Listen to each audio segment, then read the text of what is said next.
चॅनलला लाईक करा, शेअर करा आणि सबस्क्राइब करा। कोणत्याही परिस्थितीत चंदगड विधानसभा लढवायचीच। चंदगड येथील बैठकीत ठाकरे पक्ष शिवसैनिकांनी व्यक्त केल्या भावना। कोणत्याही परिस्थितीत चंदगड विधानसभा निवडणूक लढवायचीच असा निर्धार ठाकरे शिवसेना पक्षाच्या शिवसैनिकांनी चंदगड येथील बैठकीत व्यक्त केला। पक्षाने या मतदारसंघातील जागा आपल्याकडे ठेवावी अशी मागणी बैठकीला उपस्थित पदाधिकाऱ्यांकडे शिवसैनिकांनी केली। आगामी विधानसभा निवडणुकीच्या पार्श्वभूमीवर चंदगड येथे जिल्हा प्रमुख प्राध्यापक सुनील शिंत्रे, सहसंपर्क प्रमुख रियाजभाई शमनजी, उपजिल्हा प्रमुख संभाजी पाटील, चंदगड विधानसभा क्षेत्र प्रमुख राजू रेडेकर, प्रभाकर खांडेकर यांच्या प्रमुख उपस्थितीत बैठक पार पडली। गडहिंग्लज आजरा चंदगड तालुक्यातील जनतेचे विविध प्रश्न आंदोलनाच्या माध्यमातून शिवसेनेने सोडवले आहेत। सर्वसामान्य गोरगरीब जनतेच्या जिव्हाळ्यांच्या प्रश्नासाठी ठाकरे पक्ष शिवसेना रस्त्यावर उतरून सदैव जनतेच्या पाठीशी उभे राहिल्याने जनतेतून शिवसेनेला मोठी सहानुभूती आहे।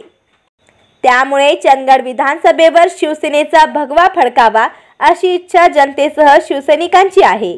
त्यामुळे मतदारसंघातील जागा ही शिवसेनेलाच मिळाली पाहिजे अशी मागणी उपजिल्हा प्रमुख संभाजी पाटील, विधानसभा क्षेत्र प्रमुख राजू रेडेकर, आजरा तालुका प्रमुख युवराज पवार, गडहिंग्लज तालुका प्रमुख दिलीप माने, अजित खोत, तालुका संघटक विक्रम मोतकेकर यांनी उपस्थित पदाधिकाऱ्यांकडे केली। या संदर्भात पक्षाच्या वरिष्ठ नेत्यांची भेट घेऊन त्यांचे लक्ष वेधले आहे।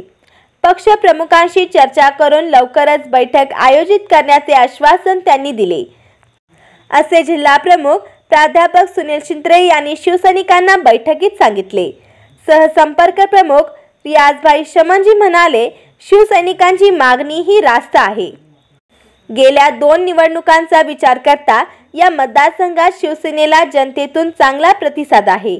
त्यामुळे शिवसेनेला विधानसभा निवडणुकीत निश्चितच यश मिळू शकेल असा विश्वास त्यांनी व्यक्त केला।